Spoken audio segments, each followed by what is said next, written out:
N'oubliez pas de soutenir et de vous abonner à la page Eco News Insight pour recevoir toutes les nouveautés. Selon une nouvelle perspective, une possible erreur aurait été commise au début des recherches concernant la disparition du petit Émile. Malgré les mois qui s'écoulent, l'inquiétude continue de croître. La question demeure. Qu'est-il arrivé au petit Émile ? Malheureusement, cette interrogation reste sans réponse. Le jeune enfant, âgé de 2 ans et demi au moment de sa disparition, a mystérieusement disparu le 8 juillet 2023 alors qu'il était chez ses grands-parents maternels au Haut-Vernay, dans les Alpes de Haute-Provence, pour les vacances d'été. Rapidement, des efforts de recherche ont été déployés, mobilisant des centaines de bénévoles qui ont minutieusement exploré la région, accompagnés de chiens renifleurs. Ces derniers ont repéré la trace du garçonnet près d'un lavoir du hameau, mais la fiabilité de cette piste est actuellement remise en question. Interrogé par Le Figaro, une personnalité locale du Vernay a avancé l'idée que la sensibilité olfactive des chiens de recherche pourrait avoir été altérée en raison du passage massif de bénévoles. Ce détail suscite des doutes quant à la fiabilité des indices découverts.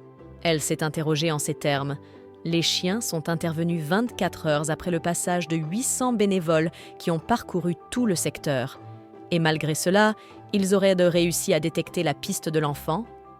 Elle a ensuite ajouté « Si Émile a descendu plus bas sur la route, il est possible qu'il ait été impliqué dans un accident avec une voiture et évacué rapidement. De plus, à un certain endroit, il y a une clôture barbelée qui ne permet pas vraiment de se ranger sur le bas-côté. Encore une fois, l'afflux de personnes pourrait avoir perturbé l'odorat des chiens et effacé d'éventuelles traces.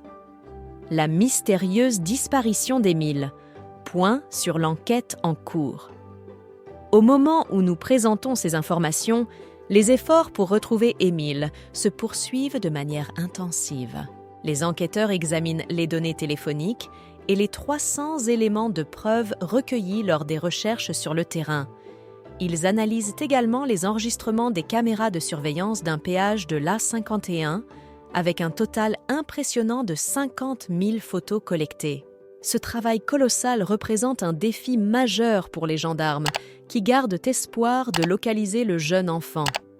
Le général François Daoust a partagé avec nos collègues « Si nous identifions une localisation intéressante au Vernay avec un véhicule retrouvé 50 km plus loin, au péage, il sera pertinent de se pencher sur le conducteur et de lui poser des questions sur ses activités à ce moment-là. » À ce stade, aucune arrestation n'a été effectuée.